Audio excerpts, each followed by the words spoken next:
I'm Lisa Lemieux, and I'm the chair of CVDART, and we're going to talk about cleaning kennels today.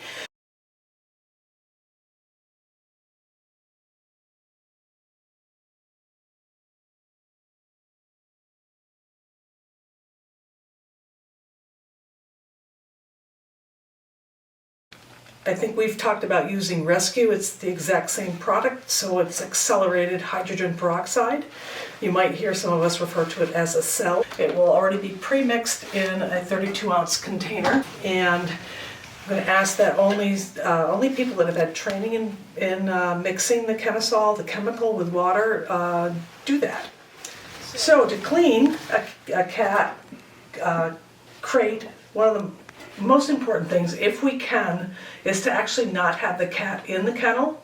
And you'll also notice that I have the kennel up in the air to save our backs. So if we can, if the cat is amenable to us moving them, we're going to move them either into their carrier, which either might be stored on top or very near, and we'll just move the cat in there.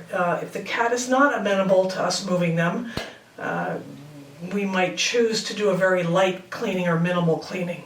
And in that minimal cleaning, we would take out the kitty litter. We would take that out first, close the container, close the kennel, throw this container away, like I said, if we're using the cardboard pieces. If not, and we have a normal kitty tray in there, kitty litter box in there, then we would scoop out the remains, the fecal matter, and any other pieces that are in there.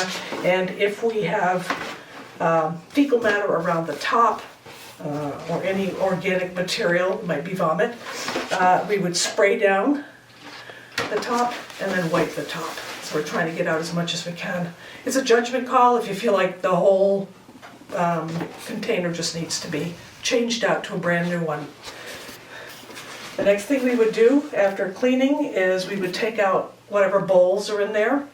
Hopefully most of our animals will be fed with food trays, but if there's two bowls, there might be in a cat's kennel, there will be a bowl with water and a bowl with perhaps dry food, and then maybe another container with wet food.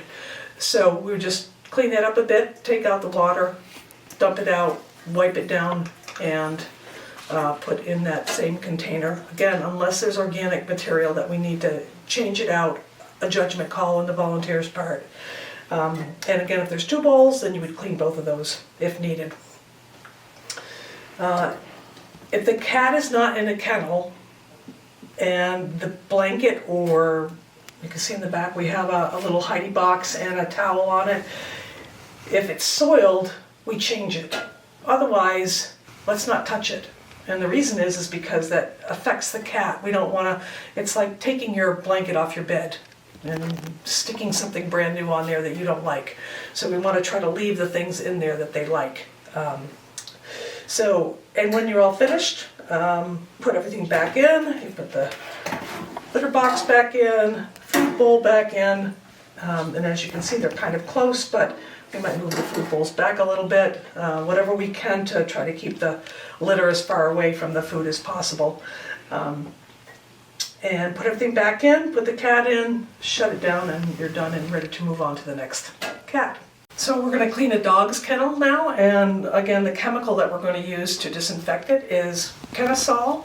It will already be pre-mixed in a 32-ounce container for the volunteers. And a dog's kennel is a little bit different than a cat's kennel. Hopefully, the dog would not be in here. We should time this so that when they go out on their morning walk, we very quickly clean their kennels.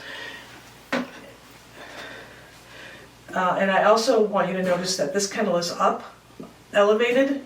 When we are housing dogs, most likely the kennels will be on the floor.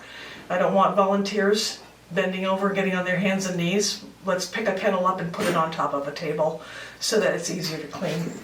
So we're going to take out the water bowl and the food bowl, dump the water in the water bowl, wipe it out, and that should be fine unless there's some sort of organic material in there, or you're fearful that the dog is urinated in their bowl, then just get rid of it and get a new one. Same with the food bowl. If it's dirty, get rid of it and get a new one. Probably the only other things that are going to be in the dog's kennel is their blanket, and if there's no fecal matter on it, just take it out, shake it out, and replace it if there is fecal matter. If not, then just put it back in.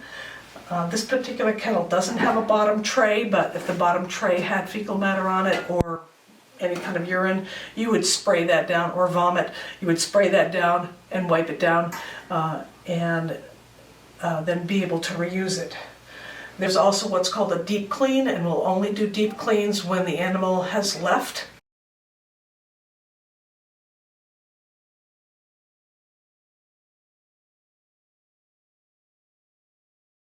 If you feel the kennel is in bad shape and really needs to be switched out, you would contact your animal care lead, and they would help you get one set up and replace everything in it.